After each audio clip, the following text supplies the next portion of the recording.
कैसे हैं बच्चों आप सब? आई होप आप सब बढ़िया होंगे। तो बच्चों आज हम पढ़ के चलेंगे part number 3 of chapter number 1। ये थोड़ा थ्योरी चल रही है अभी आपकी, एंड आई नो बच्चों कि थ्योरी थोड़ी सी बोरिंग होके चलती है, बट ट्रस्ट मी बच्चों, ये जो थ्योरी चल रही है ना, ये आगे चल के आपको प्रैक्टिकलिटी, जब प्रैक्टिकल वाले जो आपके क्वेश्चंस आएंगे ना, उसमें बहुत हेल्प करने वाली है, क्योंकि ये मेन कॉन्सेप्ट एक तरह से मेन बेस आपका थ्योरी होके चलता है। एंड बच्चों एक चीज मैं आपको इन्फॉर्म करना चाहता हूं, ये जो अकाउंट्स है ना, it's only about practical questions. 99% जो चीजें हैं ना, वो आपको प्रैक्टिकल क्वेश्चन से ही आएंगी। बट वो प्रैक्टिकल पार्ट आप कैसे कर पाएंगे, वो आप थ्योरी समझ के, छोटी छोटी थ्योरी समझ के, थोड़े थोड़े बेसिक समझ के कर पाएंगे। अब एक बात तो हमें क्लियर हो गई कि स्टार्टिंग में थोड़ा बेस क्लियर करने के लिए हमें थ्योरी पढ़नी है। बट वो थ्योरी हम पढ़े कैसे? आपको थ्योरी क्रैम नहीं करनी है, आपको थ्योरी लर्न करनी है। There is a difference between cramming and learning. अब बात आई कि सर लर्न कैसे करें। आपको ये नहीं है कि जैसी बुक पकड़ी और उसमें शुरू हो गए पॉइंट्स लर्न करना कि हाँ भाई इसमें ये है, इसमें ये है। पॉइंट्स को याद करो, पॉइंट्स को पढ़ो, और उन पॉइंट्स को जैसे फॉर एग्जांपल ले लो कि जैसे एडवांटेजेस आज हम पढ़ के चलेंगे, अकाउंट्स की एडवांटेजेस क्या होके चलती हैं। तो उस अकाउंट्स की एडवांटेजेस, जैसे एडवांटेजेस का नाम आया अकाउंटिंग की, तो आपके माइंड में क्लिक करना चाहिए कि हाँ इसकी वो और वो एडवांटेजेस थी, और फिर अपने आप बना के लिखो। एक एक वर्डिंग का क्रैम मत करो कि एक एक वर्डिंग हमें क्रैम करनी है, अपनी तरफ से अच्छा बना के लिख सकते हो आप। अब बात आई कि वो जो पॉइंट्स लर्न करने हैं वो कैसे करनी है, उसकी रिस्पॉन्सिबिलिटी बच्चों मेरी है। मैं आपको जो अभी तक सिलेबस मैंने करवाया है, अभी तक 2-3 टॉपिक्स मैंने आपको समझाए हैं, उसी में से ही स्टोरी बना के मैं आपको पॉइंट्स आपके माइंड में फिट कर दूंगा, without any cramming, by giving conceptual knowledge. आप खुद कहेंगे कि हाँ सर ऐसे पॉइंट्स लर्न करना हमारे लिए इजी है, और उसको हम जैसे ही कोई टॉपिक आता है और उसको लर्न करके जो हमने पॉइंट्स लर्न किए हैं उसको फटाफट हम बना के लिख पा रहे हैं।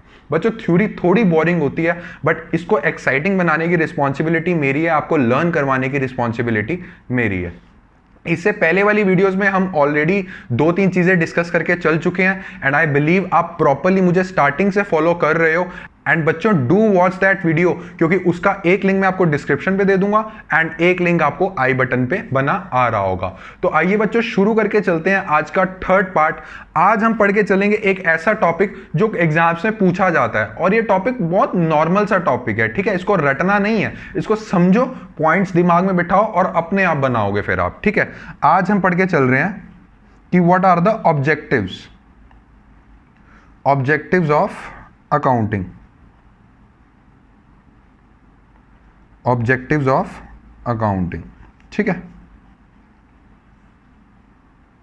देखो बच्चों, आप सब जानते हैं कि अकाउंटिंग का मेन एम क्या है, मेन इसका मतलब हमें जरूरत क्यों पड़ी है। ये वाला पार्ट हम ऑलरेडी डिस्कस कर चुके हैं कि इसकी हमें जरूरत क्यों पड़ी है, हिसाब किताब के लिए हमें इसकी जरूरत पड़ती है। बट अब आते हैं कि मतलब कहते हैं ना, थोड़ा फॉर्मल चीजों में आके चलते हैं। फॉर्मली वो पूछ के चल रहा है कि व्हाट आर द ऑब्जेक्टिव्स, इसके ऑब्जेक्टिव क्यों हैं, इसको आप पीछे से ही रिलेट करके चलो। अब फटाफट से मुझे सब बता के चलो कि अकाउंट्स हम क्यों पढ़ते थे। अकाउंट्स हम इसलिए पढ़ते थे क्योंकि हमें प्रॉपर हिसाब किताब बना के चलना है। यस और नो? हाँ सर बिल्कुल, एक प्रॉपर रिकॉर्ड्स हमारे पास बन जाते थे अकाउंट से, जिससे हम क्या करते थे, जिससे हम इंटरप्रेट करते थे कि हमें प्रॉफिट हुआ है कि हमें लॉस हुआ है। और वो जो प्रॉफिट और लॉस इंटरप्रेट करके हम किसे कम्युनिकेट करते थे, हम इंटरेस्टेड पार्टीज को कम्युनिकेट करते थे। और वो मैं ऑलरेडी आपको समझा चुका हूं पिछली वीडियो में कि इंटरेस्टेड पार्टी कौन कौन सी थी। तो बच्चों फर्स्ट चीज, हम अकाउंट्स क्यों करते थे सर? ताकि प्रॉपर रिकॉर्ड्स मेंटेन हो जाए। तो फर्स्ट पॉइंट इसका ऑब्जेक्टिव ऑफ अकाउंटिंग में क्या मैं लिख के चल सकता हूं कि maintenance of systematic record of business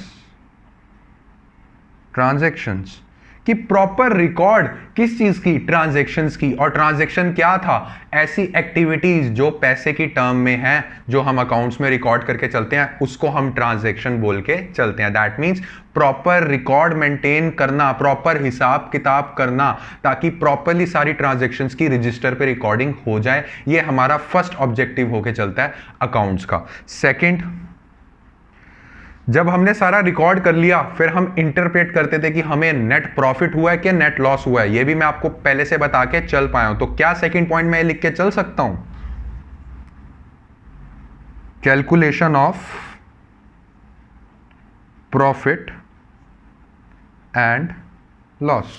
तो हमारा सेकंड पॉइंट हो गया calculation of profit and loss. अब मुझे बात बता के चलो बच्चों कि जब हम इंटरप्रेट करते थे कि हमारा इतना प्रॉफिट और हमारा इतना लॉस हो गया, उससे क्या हम ये पता लगवाते थे जो मैंने आपको डेफिनेशन में बताया था कि हमारी फाइनेंशियल पोजीशन तो अच्छी चल रही है ना, दैट मींस कि हमारा बिजनेस तो अच्छा चल रहा है ना, कि हमारे बिजनेस की फाइनेंशियल पोजीशन क्या है। फाइनेंशियल पोजीशन का मतलब ये है कि हमारा बिजनेस कैसा पैसे की टर्म्स में परफॉर्म कर रहा है। ये भी अकाउंटिंग का ही तो पार्ट था। तो क्या मैं तीसरा पॉइंट लिख के चल सकता हूं, to ascertain financial position of the business.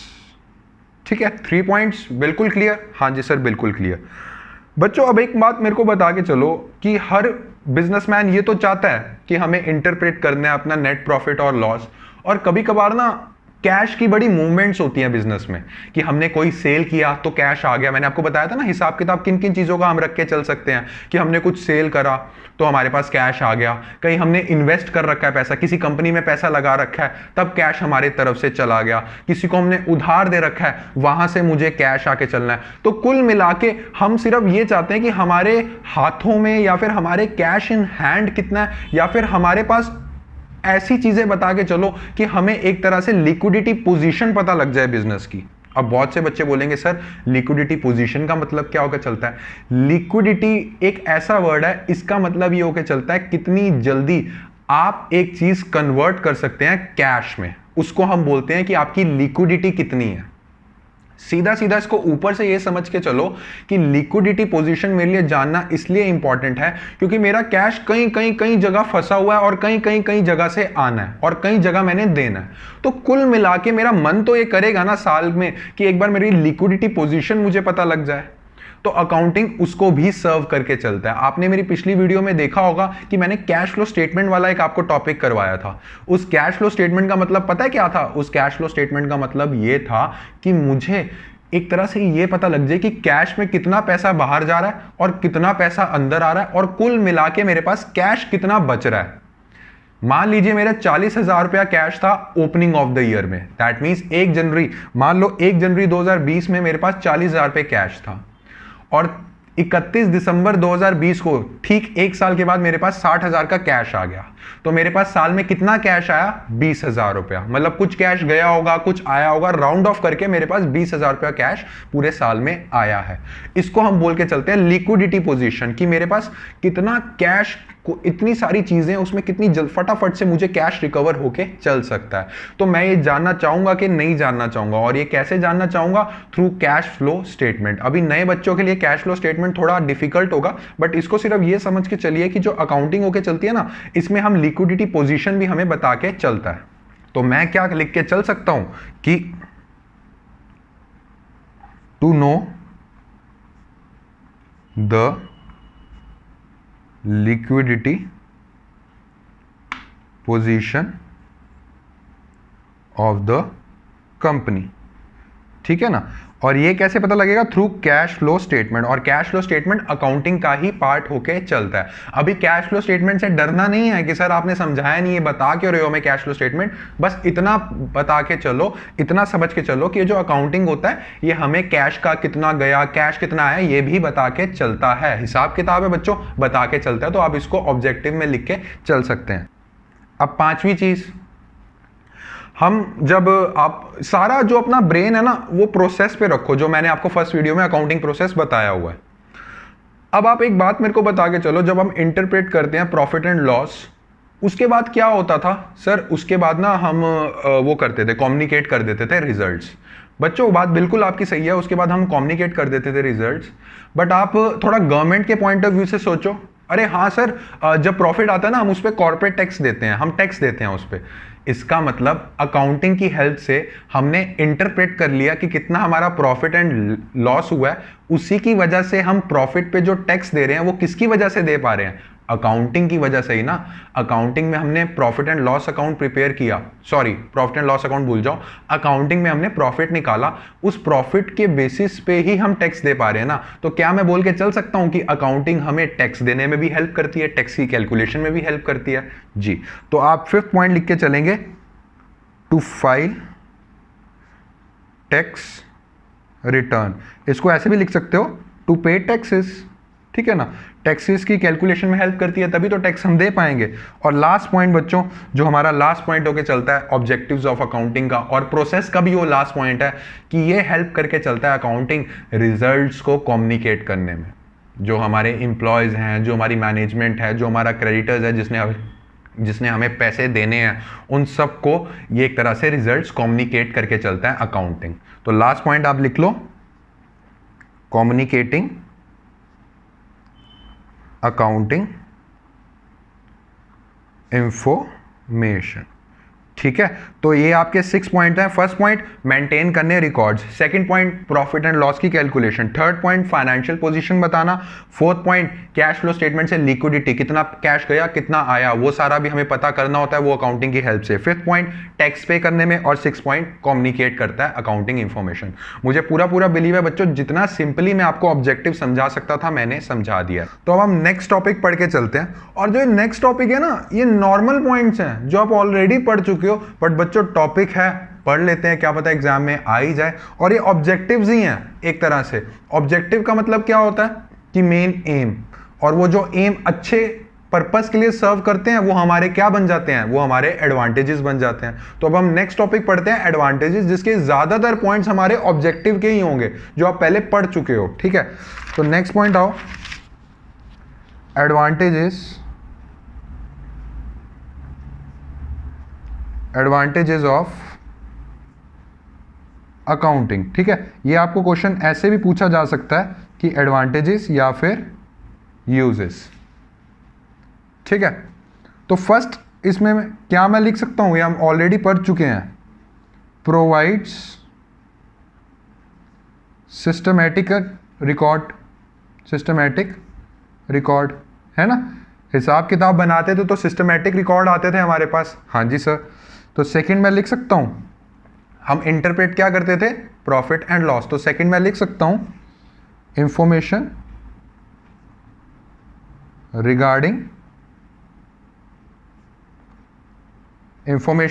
Regarding profit and loss. Sir ये तो टोटली ऑब्जेक्टिव्स की तरह लग रहे हैं बच्चों, वही तो मैं आपको कह रहा हूं, जो ऑब्जेक्टिव्स अच्छे वाले होते हैं उसको हम एडवांटेजेस बुला देते हैं, जो ऑब्जेक्टिव्स ठीक नहीं होते उसको हम डिसएडवांटेजेस बुला देते हैं, लिमिटेशंस बुला देते हैं। तो ये पॉइंट्स हैं, आपने ऑब्जेक्टिव्स लर्न कर लो, मैंने आपको तरीका बता दिया कैसे लर्न करना है, रटना नहीं है, सिर्फ दिमाग में पॉइंट्स लगना है, और जैसे ही वो क्वेश्चन आएगा आपको पॉइंट्स जो आपने लर्न किए हैं वो लिखने शुरू कर दो, अपने आप से पॉइंट्स बनाओ उसमें, ठीक है।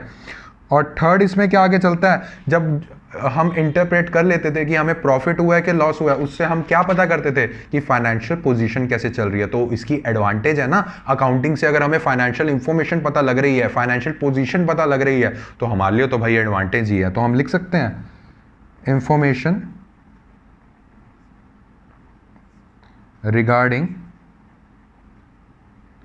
फाइनेंशियल इंफॉर्मेशन, ये FI लिख रहा हूं, इसको आप फाइनेंशियल इंफॉर्मेशन लिखेंगे, ठीक है। अब ये सारी चीजें हमें पता लग गई, हमें हिसाब बन रहा है, हमारा फाइनेंशियल पोजीशन हमें पता लग रहा है, हमारे प्रॉफिट एंड लॉस हुआ है वो पता लग रहा है। तो इन सब से एक और पॉइंट बन सकता है इसमें एडवांटेजेस में कि ये हेल्पफुल होती है मैनेजमेंट के लिए, क्योंकि जो मैनेजर्स होते हैं उनको ये पता लगना चाहिए ना कि हमारा बिजनेस कैसे चल रहा है, वो अकाउंटिंग से हमें पता लग रहा है। तो इसमें एक और पॉइंट मैं आपको लिखवा रहा हूं जो है helpful in management of business, ठीक है। इसमें आपको मैं 7-8 पॉइंट्स लिखवा देता हूं ताकि आपको उसमें से अगर कभी कभार होता है ना 1-2 पॉइंट्स नहीं लर्न रहते तो आप 6-7 तो लिख के आओ ही, ठीक है। इसके बाद एक और पॉइंट आगे चलता है बच्चों, कभी कभार क्या होता है ना, केस हो जाता है कंपनी के खिलाफ, बिजनेस के खिलाफ, कि आप ढंग से अपने अकाउंट्स नहीं मेंटेन कर रहे, आपने अपना टैक्स कम दिया हुआ है, तो जैसे हमने अपने अकाउंट्स मेंटेन किए हुए हैं और कोर्ट वालों ने हमें बुला लिया कोर्ट में कि यार आप ढंग से टैक्स पे नहीं कर रहे, आइए आप कोर्ट आइए, तो जो हमने अपने अकाउंट्स मेंटेन कर रहे हैं, जो किताबें मेंटेन करके चले हुए हैं, वो कोर्ट वालों को ऐसे दिखा सकते हैं कि लीजिए देखिए हमने अच्छी तरह proper complete records of accounts किया, मैंने प्रॉपरली हिसाब किताब बना रखा है, इसी के बेसिस पे मैंने प्रॉपरली टैक्स दिया है, लीजिए देखिए। आप ऐसे बोलेंगे ना, तो क्या मैं लिख के चल सकता हूं एडवांटेजेस ऑफ अकाउंटिंग में कि एविडेंस, एक तरह से ये हमारा क्या हुआ, एक तरह से हमारा हुआ एविडेंस, किस चीज का, इन लीगल मैटर्स। कोई भी कोर्ट कचहरी का केस हो गया तो उसमें एविडेंस की तरह काम आते हैं ये हिसाब किताब वाली कॉपियां जो होती हैं, ठीक है। Sixth, helps in comparative study. बच्चों मैं आपको ऑलरेडी बता चुका हूं, ये जो हमारा हिसाब किताब होता है ना, मैंने आपको फर्स्ट वीडियो में बताया था, ये हिसाब किताब हम साल भर साल बना के चलते हैं, हर साल का अलग हिसाब बना के चलते हैं, ठीक है। बनाने को आप 6 मंथ 7 मंथ्स का ही बना सकते हैं, बट नॉर्मली हम अकाउंट्स में 1 ईयर वाला फॉलो करके चलते हैं कि हर साल का अलग हिसाब किताब मेंटेन करो, अलग से प्रॉफिट निकालो, अलग से दिमाग में रखो कि हमारा बिजनेस कैसे चल रहा है। अगले साल के लिए फिर अलग किताब हम खोल देंगे, ठीक है, राइट फ्रॉम द 1 जनवरी से। तो इससे आप एक बात बता के चलो, इस साल की मैंने पकड़ी हुई है, मैंने अगले साल का नेट प्रॉफिट पकड़ा हुआ है, क्या मैं मैच करके चल सकता हूं कि कौन से साल में मैंने अच्छा करा है? बिल्कुल। क्या मैं कंपेयर करके चल सकता हूं? हाँ सर। तो ये पॉइंट बताइए बिल्कुल ठीक हुआ कि नहीं हुआ, ये पॉइंट हमारी एडवांटेज हुई कि नहीं हुई? कौन सा? Helps in comparative study, compare करने में बहुत हेल्प करके चलता है हमारी अकाउंटिंग, ठीक है। 7th, facilitates sale of business. 7th point हमारे पास आगे चलता है, फैसिलिटेट्स सेल ऑफ बिजनेस। कभी कभार क्या होता है बच्चों, हमारा बिजनेस नहीं चल पाता, कभी कभार ऐसी सिचुएशंस आती हैं, तो उसमें क्या होकर चलता है कि हमें अपना बिजनेस बेच जाना पड़ता है, कि हम अपना बिजनेस बेच रहे हैं। और हिसाब किताब में हम ये भी मेंटेन करके चलते हैं, आप आगे पढ़ेंगे, हिसाब किताब में हम ये भी मेंटेन करके चलते हैं कि हमारे बिजनेस में जो चेयर पड़ी है, मशीनरी पड़ी है, वो कितने की है, हमने किस किस को अभी खर्चा देना है, हमें किस किस से अभी लेना है, ये आप ऑलरेडी पढ़ के चल चुके हैं ना कि ये चीज़ें हम मेंटेन करते हैं। तो जब हम अपना बिजनेस बेचने जा रहे हैं, तो जिसको हम बेचते हैं उसको हम इंफॉर्मेशन तो देंगे ना कि भाई इतनों से अभी खर्चा लेना है, इतने मेरे पास टेबल पड़े हैं, इतनी मशीनरी पड़ी है, इसकी वैल्यू इतनी है, वो सारा पड़ेगा ऐसे कि अच्छा इतने चेयर पड़े हैं तुम्हारे पास, इसकी वैल्यू ये है, इतने टेबल पड़े हैं, इतनों से तूने खर्चा लेना है, इतनों को देना है, कुल मिला के तुम मुझे अपना बिजनेस बेच रहे हो, आप मुझे अपना बिजनेस बेच रहे हो, कुल मिला के मुझे कितना देना है, वो इस चीज़ से पड़ेगा कि नहीं पड़ेगा, इसको एज अकाउंटिंग इंफॉर्मेशन मान के चलिए। तो जब हम सेल कर रहे हैं अपनी बिजनेस में, तो अकाउंटिंग इंफॉर्मेशन हमें हेल्प करेगी कि नहीं करेगी? करेगी। तो ये पॉइंट आप बताइए, आपको समझ में आया कि नहीं आया? Helps in sale of business. जैसे बिजनेस सेल हो रहा है तो अकाउंटिंग इंफॉर्मेशन से हम पता लगाएंगे कि जिसको हम सेल कर रहे हैं उससे हम कितने पैसे लें, ठीक है। नेक्स्ट हमारे पास आके चलता है, हेल्पफुल इन रेजिंग लोन्स। अब बहुत से कंपनीज होती हैं, उनको लोन की ज़रूरत पड़ती है, ऑलरेडी डिस्कस है कि एकदम से मैं पैसा अपना भी लगाता हूँ, थोड़ा मैं लोन लेके भी चलता हूँ। अब जिसने लोन देना है, मान लो बैंक ने मुझे लोन देना है, क्या वो मेरी फाइनेंशियल इंफॉर्मेशन नहीं देखेगा? वो फाइनेंशियल इंफॉर्मेशन देखेगा कि जिसको मैं लोन दे रहा हूँ उसके अंदर इतनी ताकत है, उसके अंदर इतने प्रॉफिट्स हो रहे हैं कंपनी को कि वो मेरा लोन वापस कर पाए। जो कंपनी लॉस में चल रही है, सीधी सीधी बात बता के चलिए, क्या वो मुझे लोन देगी?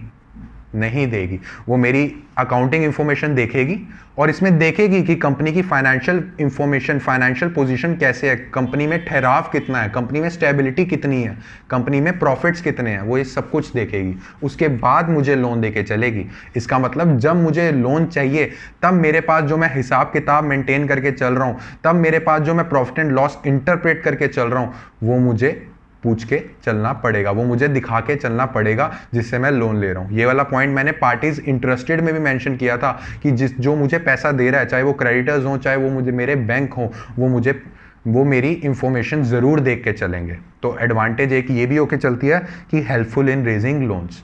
ये तो बच्चों आपके हो गए हैं, ये तो आपके हो गए advantages of accounting.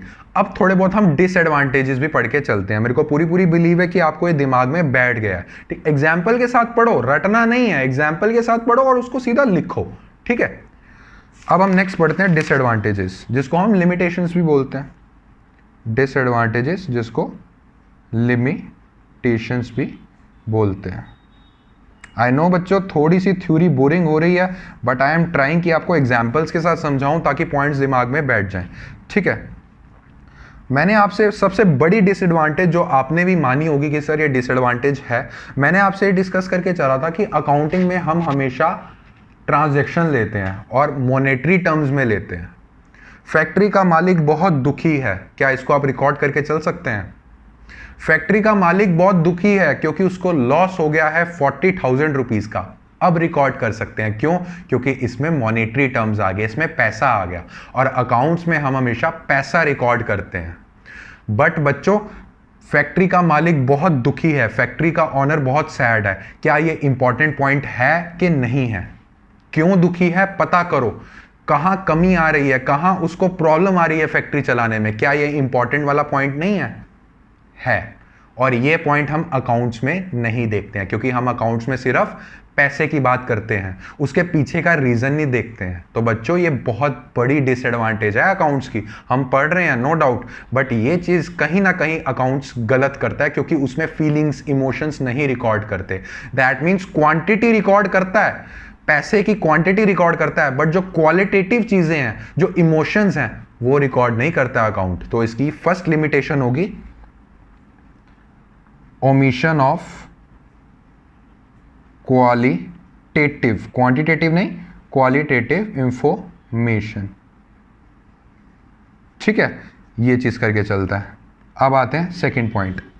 Second point पे बच्चों अभी मैं आपको प्रिंसिपल्स नहीं पढ़ा रहा हूं, वो अगले चैप्टर में आपके आएंगे। अकाउंटिंग ये बोल के चलता है कि हर चीज, मान लो आपने प्लांट लिया है, मान लो आपने मशीनरी ली है 40,000 रुपए की, वो मशीनरी को आप 40,000 रुपए पे ही शो करो, उसकी एग्जैक्ट वैल्यू जो आज की वैल्यू है उस पर मत शो करो। एक और एग्जांपल ले लो, अकाउंट्स ये बोल के चलता है, जो मैं आपको अभी आगे पढ़ाऊंगा, नो नीड टू वरी, अभी के लिए नॉर्मल समझ लो। अकाउंट्स आपको बोल के चलता है कि आपने एक लैंड लिया, आपने एक जमीन ली अपनी फैक्ट्री के लिए, उस जमीन की वैल्यू 1 लाख रुपया है।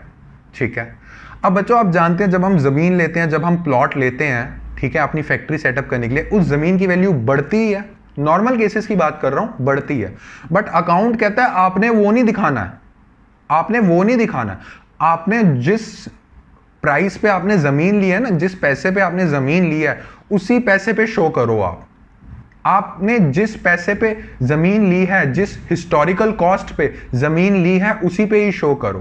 दैट मीन्स हिस्टोरिकल कॉस्ट आपके लिए एक नया वर्ड है। हिस्टोरिकल कॉस्ट का मतलब होता है जो पुरानी कॉस्ट है। हिस्ट्री सब्जेक्ट पढ़ते थे ना, पुराना, हिस्ट्री पढ़ना, पुराना टाइम पढ़ना। जिस पुराने टाइम में आपने जमीन ली है, उसी पे ही आप उस जमीन की वैल्यू शो करो। आप मुझे बता के चलो बच्चों, क्या ये सही है? क्या ये ट्रू पोजीशन दिखा रहा है बिजनेस की? क्या ये मेरी ट्रू कीमत दिखा रहा है जमीन की? नहीं दिखा रहा है। ये तो कह रहा है अगर 1 लाख की जमीन ली है, उसी पे ही शो करो, उसको बढ़ाना नहीं है। आगे चल के तो बढ़ेगी वो जमीन, बट उसको बढ़ाना नहीं है आपने। तो ये लिमिटेशन होके चलती है। सेकंड पॉइंट लिखिए, बेस्ड ऑन हिस्टोरिकल कॉस्ट। ठीक है, ये बच्चों मैं आपको एग्जांपल इसलिए दे रहा हूं ताकि आपके माइंड में बैठे पॉइंट्स, और इस पॉइंट को आपने सिर्फ लर्न करना है प्रैक्टिकल एग्जांपल के साथ, और एग्जाम में लिखाना है। ठीक है, अब हम पढ़ के चलते हैं थर्ड पॉइंट। अकाउंट्स में जब आप आगे पढ़ेंगे चैप्टर्स, उसमें आप कई चीजें देखेंगे, उसमें ना पर्सनल जजमेंट्स लगती हैं, मतलब अनुमान लगता है, एक तरह से फ्यूचर फॉरकास्टिंग लग जाती है अकाउंट्स में। एक एग्जाम्पल देता हूं आपको।